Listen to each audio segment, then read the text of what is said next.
Selamat sore para pelaut. Berita Pelaut Indonesia kembali hadir di hadapan Anda dengan informasi menarik dan terpercaya bersama channel Master Mirin. Inilah informasi selengkapnya.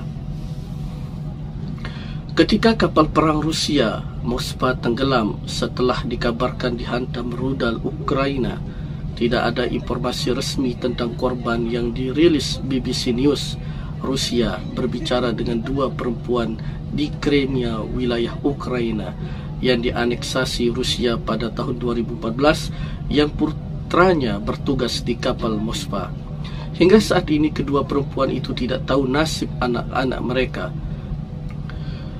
Para pejabat Amerika Serikat yang tidak disebutkan namanya berkata kepada media Amerika Serikat bahwa mereka percaya versi Ukraina. Rusia mengatakan bahwa kapal itu rusak setelah terjadi ledakan dan kemudian tenggelam karena lautan badai. Seluruh kru dievakuasi sebelum tenggelam. Kementerian Pertahanan Rusia mengeluarkan pernyataan yang mengatakan kapal itu rusak parah. Seluruh kru telah dievakuasi. BBC belum dapat memverifikasi klaim tersebut. Rusia juga belum mengakui adanya korban. Kementerian Pertahanan Rusia bahkan merilis rekaman yang mereka sebut menunjukkan awak Moskva sedang berbaris di kota pelabuhan Crimea, Sevastopol. Tetapi Yulia dan Olesya, dua perempuan yang berbicara dengan BBC, mengatakan mereka belum mendengar kabar dari putra mereka selama berhari-hari. Wajib militer di Moskva, Yulia, mengatakan kepada BBC bahwa putranya Andrei yang berusia 11 tahun bertugas di Moskva sebagai wajib militer setelah direkrut pada musim panas lalu. Perempuan itu telah menemukan namanya putranya dalam daftar orang-orang yang hilang saat bertugas.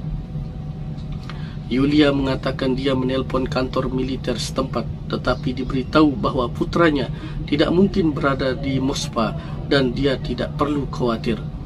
Tapi Yulia tidak bisa tidak khawatir. Dia mengatakan putranya akan menyelesaikan wajib militernya dalam 1 atau 2 bulan lagi. Dia telah pergi dari rumah sejak awal Februari.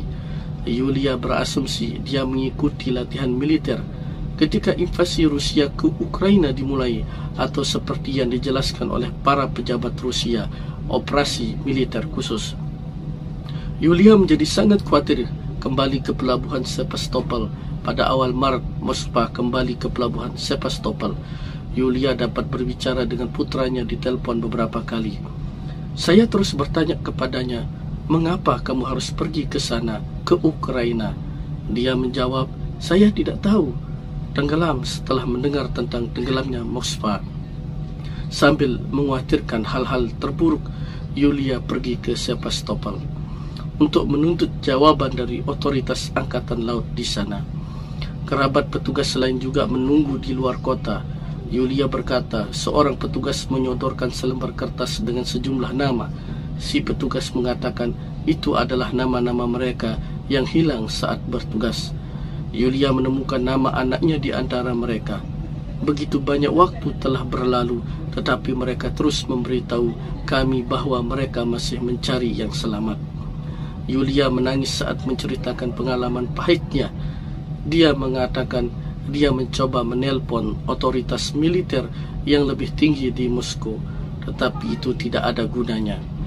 BBC News Rusia melihat banyak permintaan informasi di media sosial dari keluarga pelaut dari Moskva yang mencoba mencari tahu apa yang terjadi pada orang yang mereka cintai. Olesya adalah perempuan lain dari Crimea yang kami ajak bicara. Putranya Nikita berusia 20 tahun dan seperti Andrei bertugas di Angkatan Laut sebagai wajib militer. Dia melihat di media sosial bahwa kapal perang Moskva terbakar. Namun dia tidak khawatir karena dia percaya jaminan dari pihak berwenang bahwa semua pelaut telah dievakuasi. Tetapi ketika berita tentang korban mulai menyebar, dia mulai menelpon, mencari jawaban. Dia tidak mendapatkan apa-apa.